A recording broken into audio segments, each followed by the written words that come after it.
YWMP has been based in many spaces over the past 26 years, from classrooms to cupboards. We have been at Makespace on Aristotle Lane for almost 9 years, and in the recent year we have moved most of our delivery to The Nest, which is based on Little Clarendon Street. This opportunity came up via Makespace, and they put us in touch with Oxford University Development, and we were able to start the ball rolling independently, which was really, really great.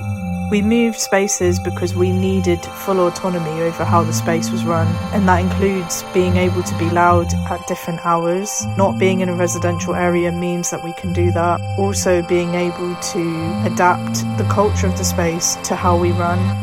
We learnt lots from the process. It's been a huge thing taking on a whole space on our own, and without the support of Makespace and other amazing people in the community, we wouldn't have been able to have got to where we are today. Renovating a space that was once a furniture shop and turning it into a live music space has not been an easy task. We have luckily had lots of support from people with different expertise around acoustics, PA systems, carpentry, plumbing.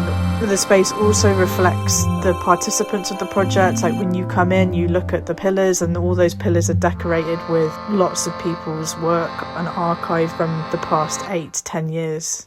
Having a space like The Nest has broadened our horizon when it comes to what activities we can offer. Having such a large space means that we can section it off and run multiple musical things at once. Being able to use the space every day of the week means that we can program in a lot more, whether that be workshops, mentoring, rehearsals. We also have the opportunity to make money from the space, which then goes straight back into the charity to keep it going and keep the activities free for the participants that attend.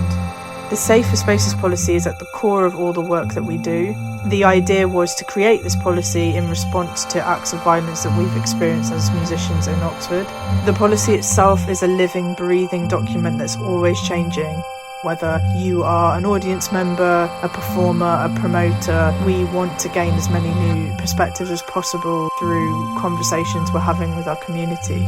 We don't just put a list of things we don't tolerate, we actually have procedures that line up with that. So if things do go wrong, we do have a list of things that we will follow to try and make things right. We didn't realise that it would be possible to implement that policy into a space. Normally a space would exist as a venue and then they would put a policy in operation, whereas we've done it the opposite way. Every decision that we've made has come from the policy outward. The space is a reflection of the policy.